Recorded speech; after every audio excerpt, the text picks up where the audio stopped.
I think that there's also fundamentally a major misunderstanding of China in this country. And let me tell you what the major misunderstanding is. You've seen that China was ruled by Communist Party in 1949, ruled by Communist Party in 1979, it will be ruled by Communist Party 2019, and you assume that China hasn't changed. It's still being run by the same Communist Party. But the Chinese Communist Party has obviously changed fundamentally. I mean, I went to China for the first time in 1980.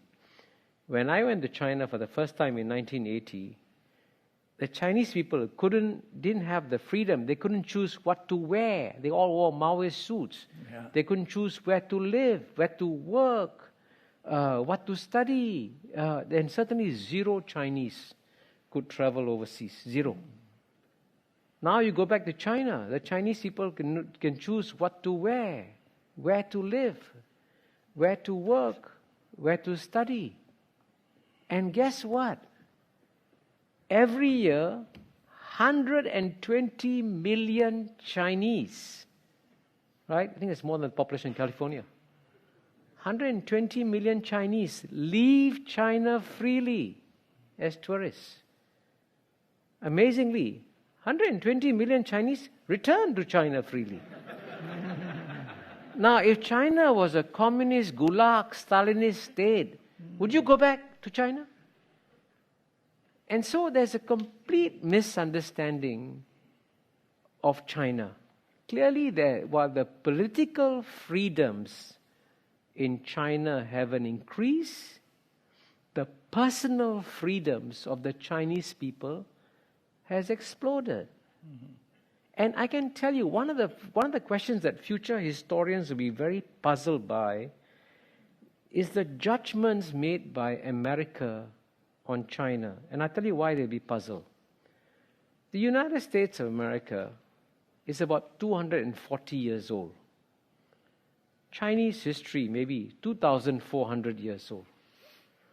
In today's world, you have a society which is 240 years old, passing judgment on a society which is 2,400 years old, and at a time when China has had its best 30 years of history, the Americans are telling Chinese, you guys are not doing very well.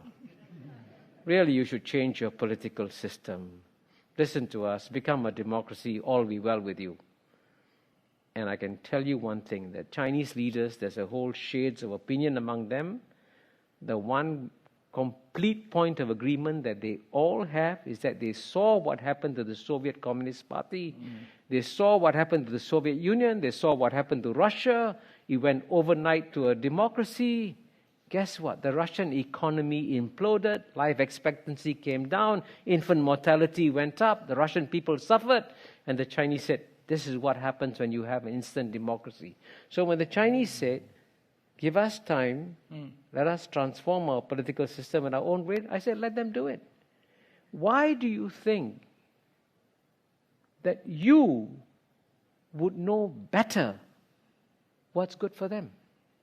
Does that reflect the fact that for 200 years you got used to doing it, telling the world how they should behave, and therefore you think you can be a better judge of the rest of the world?